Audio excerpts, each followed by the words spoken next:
Hi, I'm Grant, this is Dad Crafted, and this is part 2 of the Star Wars miter saw station build. Alright, let's go.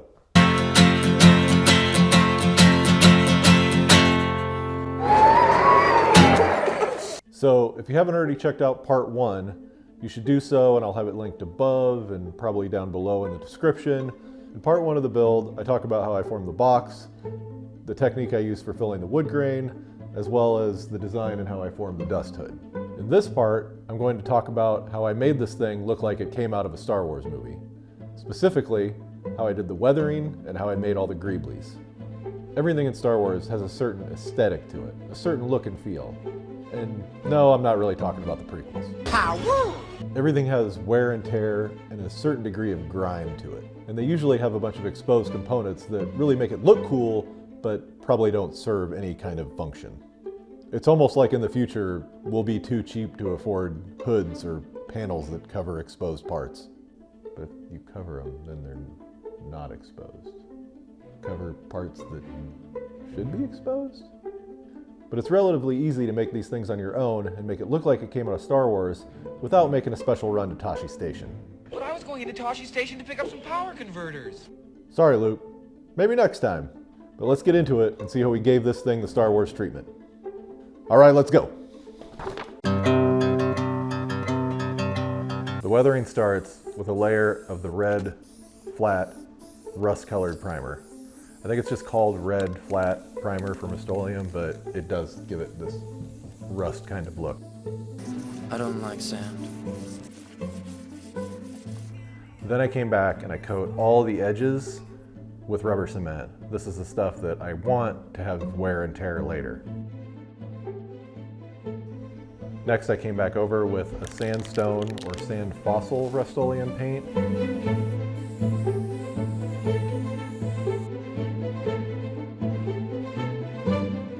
Once that's dry, you come back over and with my fingers or sandpaper, I just rub off that rubber cement. That exposes the red primer underneath and makes it look like rusted metal that's now being exposed or due to weathering being exposed.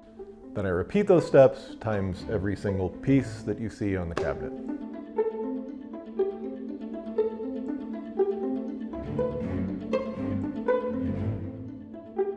For the drawers and fronts, I just threw some black acrylic paint down and started rubbing it in with a paper towel. And boy, did that escalate quickly. Oh boy, that got away from me. I would suggest watering the acrylic paint down a little bit and then maybe rubbing off your brush on a paper towel. You really just need a little bit of paint, start on the edges and work your way in. Less is definitely more. Lesson learned for me.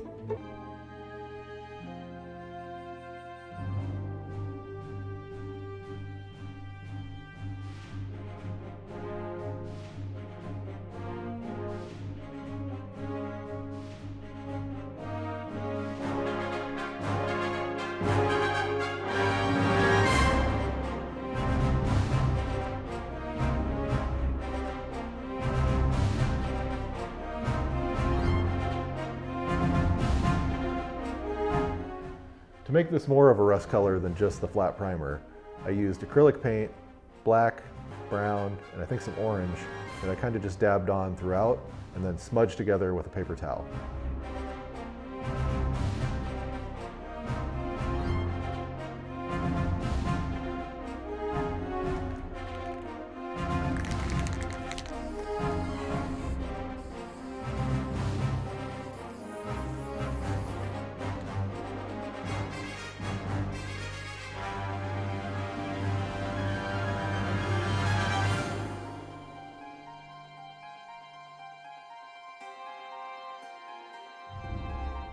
I couldn't make a Rebel-inspired Star Wars piece of shop furniture and not put a Rebel insignia on it. So I drew one out on a piece of hardboard, and then I used the scroll saw to cut out a template.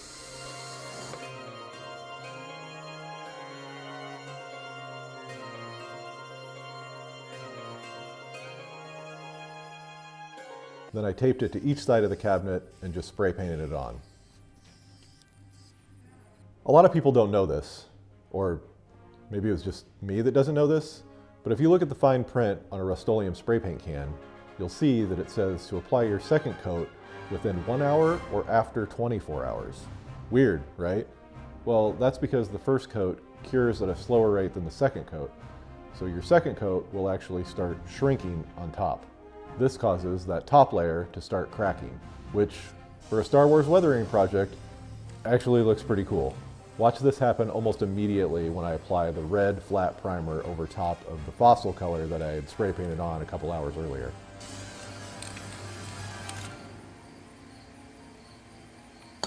Eating the paint, which is going to look super cool. The kids were a little undecided about this, but I think it turned out awesome. Dad, what's that stuff for? The stencil. What? That's the stencil. Wow, it looks good. Cool and good. Cool and good? Wait till you see this.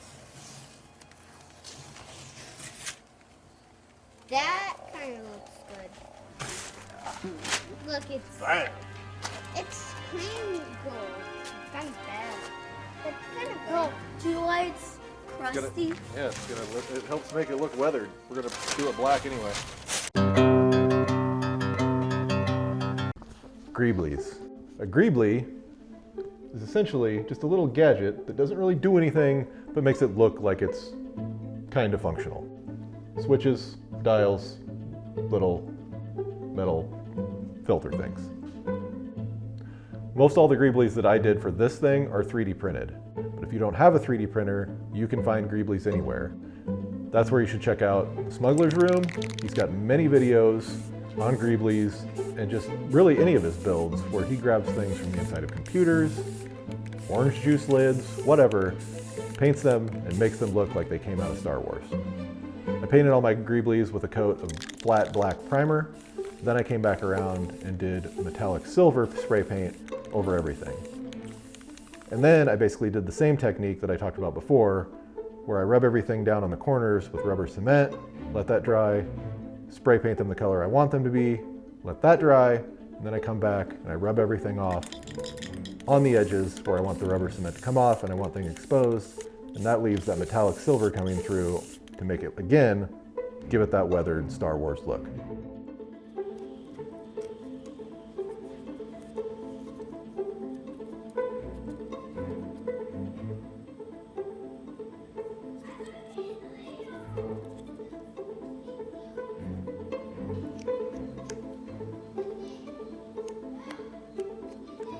And then for some sections, I wanted an even better metallic silver, so that's where I brought out the good stuff.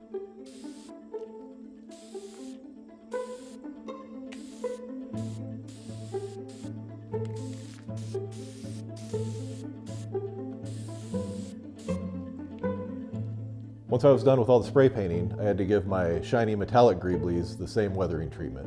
This time, I was sure to use watered down black acrylic paint.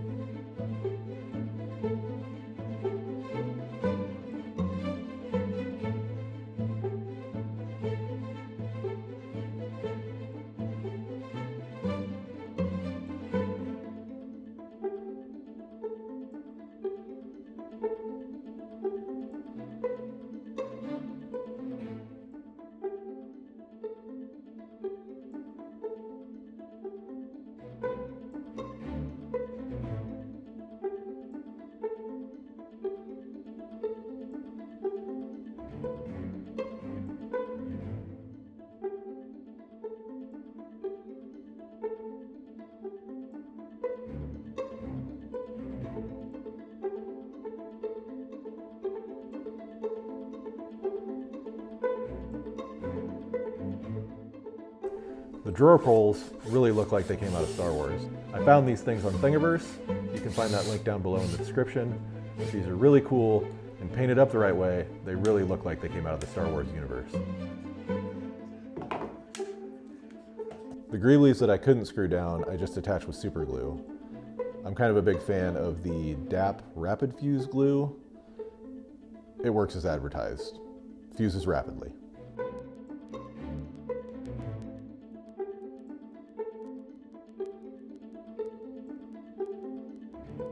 So I think that's where we're going to end this one. Again, be sure to check out part 1 if you haven't already. And then part 3 of the series will be coming out really soon. What makes you think, Sam? Grand Moff Tarkin, please, give it a rest. Jar Jar. All right, that's enough. I hope you enjoyed this video, and if you haven't already, please consider subscribing to the channel. Hit the like button, click the little bell so you get notifications, all that fun stuff. Smash the like button. Thanks so much for watching. We'll see you on the next one.